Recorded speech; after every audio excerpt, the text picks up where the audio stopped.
স্থানীয় সময় মঙ্গলবার যুক্তরাষ্ট্রের উত্তর পূর্বাঞ্চলে শীত মৌসুমের প্রথম বড় তুষার ঝড় আঘাত হানে। বাতাস আর তুষারের কারণে রাস্তায় চলাচল ঝুঁকিপূর্ণ হয়ে ওঠে। যান চলাচলে দেখা দেয় ধীরগতি। সড়কে বরফ সরাতে নিরলস চেষ্টা চালান কর্মীরা। বন্ধ ঘোষণা করা হয় শিক্ষা প্রতিষ্ঠান।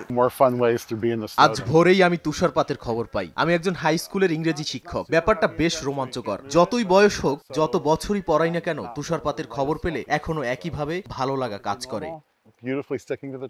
Massachusetts, New Hampshire, Vermont, Maine, Connecticut ও নিউ ইয়র্ক সহ কয়েকটি অঞ্চলে শীতকালীন ঝড়ের সতর্কতা জারি করেছে আবহাওয়া বিভাগ। নিউ ইংল্যান্ডের কিছু জায়গায় 10 ইঞ্চি পর্যন্ত বরফ জমতে পারে বলে পূর্বাভাস দেয়া হয়েছে। বাসিন্দাদের প্রয়োজন ছাড়া বাইরে না বের হওয়ার পরামর্শ কর্তৃপক্ষের। দুর্যোগপূর্ণ পরিস্থিতি মোকাবিলায় জরুরি বিভাগগুলো রয়েছে সতর্ক অবস্থায়।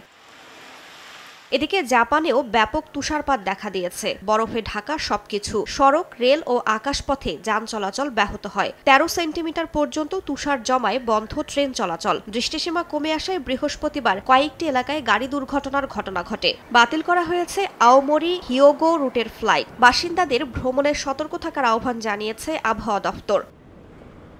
রাইসা জান্নাত, সময় সংবাদ।